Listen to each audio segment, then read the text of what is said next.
आज मैं आपके सामने सभी श्रमिक बंधुओं के लिए एक बहुत ही महत्वपूर्ण जानकारी लेकर आया हूं, जिसे आपको अंत तक सुनना होगा। और अगर मेरा वीडियो आपको अच्छा लगे तो मेरे चैनल को सब्सक्राइब और लाइक करना ना भूलें। आज मैं आपको जानकारी देने जा रहा हूं EDLI, जिसे एम्प्लॉय डिपॉजिट लिंक इंश्योरेंस भी कहते हैं। EDLI एक्ट 1976 में पास हुआ था,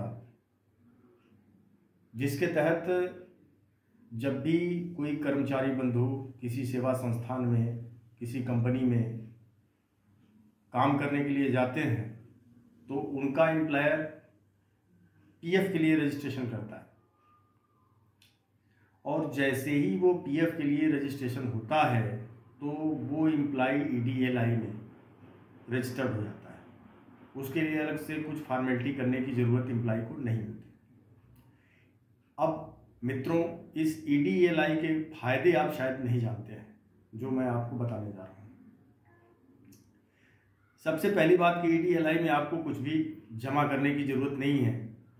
आपकी जो भी बेसिक सैलरी है, उस बेसिक और डियरनेस अलाउंस, जिसको महंगाई भत्ता भी बोलते हैं, तो ज़्यादातर प्राइवेट कंपनियां महंगाई भत्ते नहीं देती, बेसिक ही देती हैं। तो जो आपका मूल वेतन है और जो आपकी डियरनेस अलाउंस है, महंगाई भत्ता है, उसके हिसाब से 0.5% उसका एम्प्लॉयर आपके EDLI में जमा करता है। अब आपको 12% जो होता है, आपका 12% तो PF में कटता ही है। बाकी 0.5% जो जमा होता है एम्प्लॉयर की तरफ से, वो 0.5% आपको कितना कवर करता है ये भी आप जानें।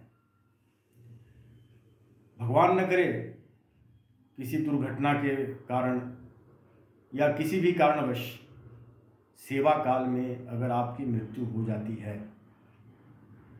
तो आपके पीछे जो परिवार छोड़कर जाते हैं, जिसे आपने रजिस्ट्रेशन के समय पर नॉमिनी बनाया,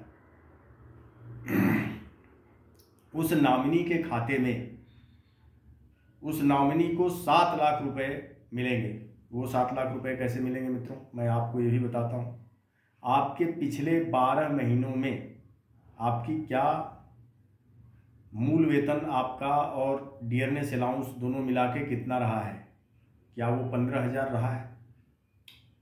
तो अगर 15,000 रुपये तक आपका मूल वेतन और महंगाई भत्ते दोनों मिलाकर रहा है, तो 15,000 में 35 का गुणा होगा और प्लस 1,75,000 रुपये उसके साथ बोनस।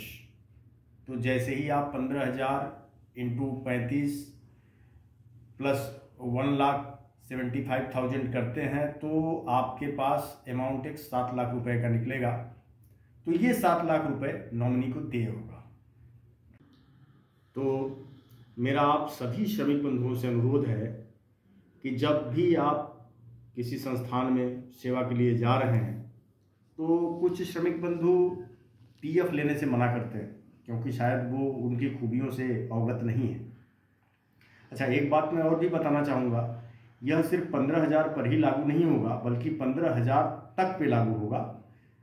ये मैंने एक फार्मूला सिर्फ इसलिए आपको बताया कि ताकि आप उसके हिसाब से अपनी सैलरी, जो आपका वेतन है, उसको उसकी गणना करके आप ये कैलकुलेशन कर लें कि आपको कितना EDLI कवरअप देगा।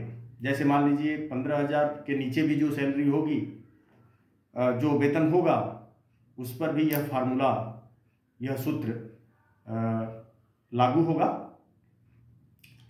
तो कुछ श्रमिक बंधु जब भी जाते हैं किसी सेवा संस्थान में तो वो PF में रजिस्ट्रेशन करने से हिचकते हैं। उन्हें लगता है उनका पैसा मिलेगा या नहीं मिलेगा, और वो क्यों कटाएंगे, या उनका वेतन कम है।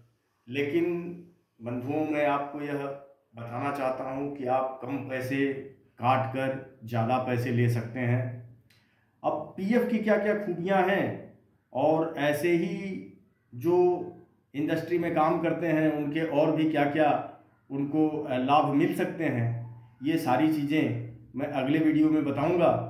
तो हमसे जुड़े रहें। आपका बहुत बहुत धन्यवाद और आगे की जानकारी के लिए हमारा वीडियो देखते रहें। धन्यवाद, नमस्कार, आपका दिन शुभ हो।